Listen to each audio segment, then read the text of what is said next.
Alrighty then. Hey guys, what's up? It's me, Priscilla. So today I wanted to talk you through, in case you guys ever wanted to try to make your own melted crayon art willow tree.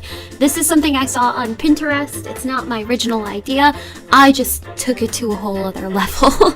But I love melted crayon art, and I thought a lot of you like melted crayon art too, so I'd love to go ahead and teach you guys how I went about making this melted crayon art.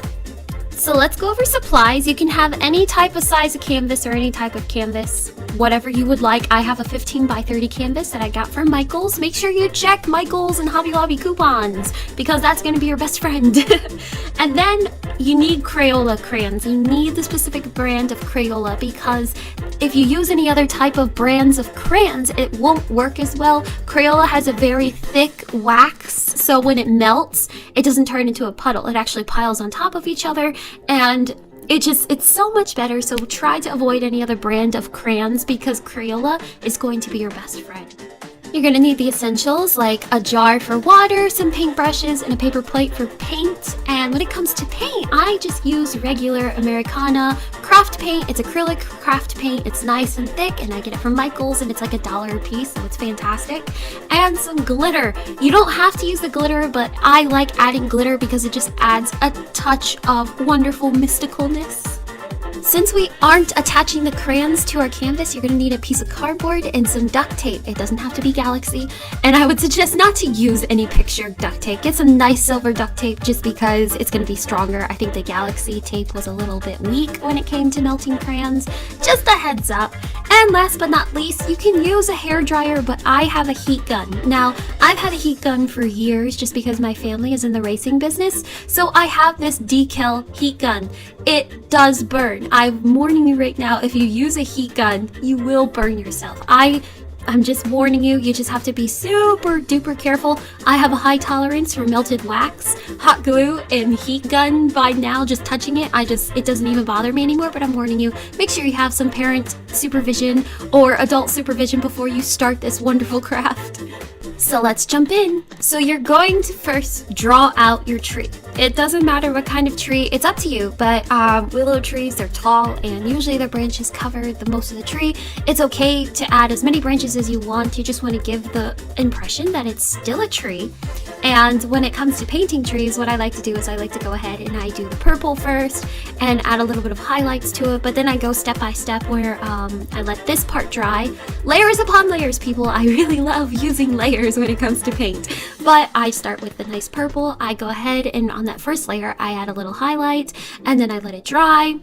And while I'm waiting for it to dry, I like to go in and fill in those spots with some black. And once again, there is a high possibility all of these branches are going to get covered by crayons and melted wax, melted crayons. It's going to happen, so it's okay to have it there just in case you can see a little bit of the tree. Maybe with a hairdryer it won't be as intense, but I left the whole top part of my canvas completely wide open. Didn't paint it, didn't even bother to paint with it because I know my melted wax is going to go ahead and cover it up, but it's just a preference. I've made one of these so far, and this is my second one, and I have to make a couple more. So this is just my experience, but here we go with layers. Once again, I am adding shadows, purple, black, dark purple shadows. For the grass, I do suggest you get a little detailed because you are going to see your grass. So I like making like this phantom looking grass, just like it's kind of ghostly looking. It's not extremely detailed grass. It's totally up to you how you paint the grass around your tree. But just know that the bottom of the tree, the trunk, it's going to be seen, but the branches, don't worry about it because your wax is going to cover up the branches unless you don't make it to the branches, and I would pay a little bit more attention to the branches that are kind of close to the bottom of your painting. Here we go, where we pick out the crayons and the colors you want. I went through 12 boxes of crayons for this one painting, just so that's a rough estimate of how many boxes of crayons that you need. I would suggest for you guys to go ahead and take this melted process outside in the grass, but you know me, I like being rebellious, and I stayed inside and opened a window with my heat gun. I set off the fire alarm. Once again, parent supervision. Don't trust me, I'm an idiot. But okay, so when it comes to the crayons, what you want to do is you take your taped crayons and you hold it over the top. Now, what you want to do first is layers upon layers. I feel that should be a t-shirt of mine. But you want to make your crayons, the first batch of crayons that you have on your piece of cardboard, you want to go ahead and let the crayons start to make those willow tree branches. You want to start having those droplets coming down. That's the first thing you want to focus on, is getting, don't worry about completely piling them on top of your actual canvas. You want to make sure you start getting them going down the canvas and making those branches. That's the main goal of the first batch of crayons.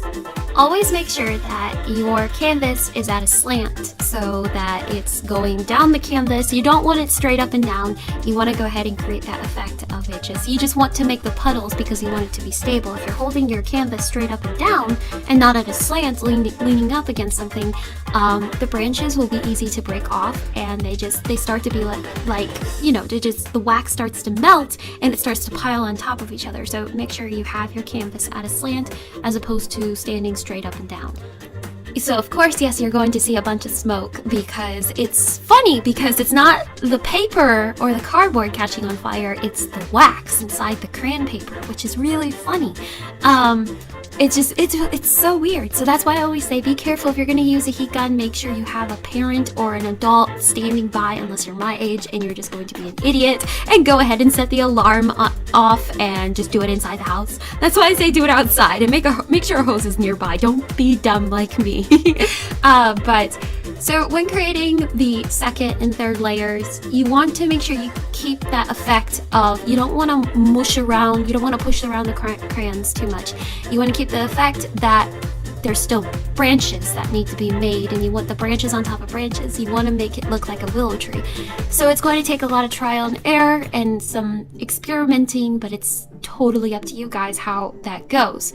But I like to push the branches down, the ones that are already made, and push those down because that's where I can get my glitter in, and I put the glitter on and then I melt the glitter into the wax. That way nothing flies off. No glitter flies off, so it's stuck inside the wax in there forever. And then I put my final layers on, and I make sure that I get that effect. And then finally, my last step is to go ahead and give it the leaves effect, like the leaves are actually coming at you. And that's pretty easy. You just lay the canvas flat down on whatever surface you're using, and you just do little droplets of wax and crayon all over the top of your canvas. And I like to shake it around just a little bit, just to get that different sizes of crayon wax droplets, and just leaves and that texture of leaves, like they're coming at you, and it kind of smooths out the top just a little bit as well, because you have those stripes. And if you use too much heat on the stripes at the very top, it kind of it makes it spread out and it doesn't look as thick. It gets really thin just because it's tired wax. The wax is tired from being tortured and melted, so this gives it a little bit of a chance to go ahead and give it a cool effect on top of the tree. It's really fun. It's a fun to experiment. And of course, the last thing is I like to go in and I like to melt the little branches that I have made, because they're very easy to break off, and this kind of stabilizes them by putting a little bit of stabilization puddles around them so they don't move around and break off. But there it is. It's a lot of fun, and I do go in and it's a little bit wet, as you can see that the one we just made. Here's the first one that I ever made, and then what you can see is the black background is the one we just made. I do go in and I touch it up. Any wax parts that are not supposed to be in the black background, I go ahead and get rid of them. But yes, it's a lot of fun. It takes a lot of experimenting, but I definitely would suggest anybody to go and try this. It may work with a hairdryer, it may not. I have not tried a hairdryer, but if you're really serious about crayon art, I would go to your local Home Depot or Lowe's store and pick up a heat gun, because crayon art, there's only one way to use crayons, and that's to melt them. Just kidding, I love crayons. But yes, guys, I hope this was helpful, and give it a go. It's a summer project. Let's do it. Have a great day.